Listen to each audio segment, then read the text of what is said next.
The Countess of Wessex embarked on a solo trip to Africa earlier this month to advocate for causes close to her heart. Sophie, Countess of Wessex, visited the Democratic Republic of the Congo, DRC, earlier this month, making her the first member of the royal family to travel to the African country. While there, she addressed the devastating impact of sexual and gender-based violence in the region and spoke to survivors about their experiences. Her visit came ahead of the International Preventing Sexual Violence in Conflict Initiative Conference in London, which is being hosted by the UK government in November. The Countess will join foreign ministers, international organisations supporting the cause, faith communities and survivors of sexual violence at the conference.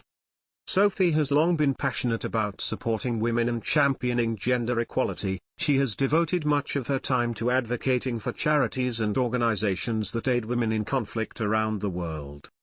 Russell Myers, the Daily Mirror's royal editor, has commended the Countess for her recent efforts, claiming that Sophie is a safe pair of hands within the royal family, who will be offered more opportunities under King Charles III's reign.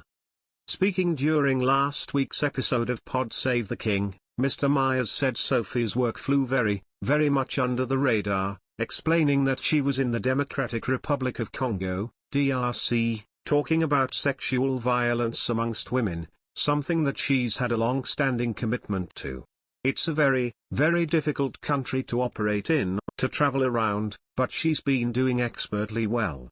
She was in Rwanda as well, talking about the opportunities that charities have within the region to be sponsored by British organisations.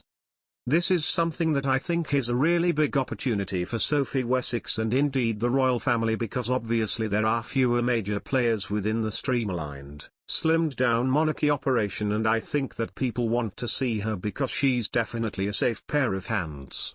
People want to see her and people like her as well, so all more for Sophie Wessex.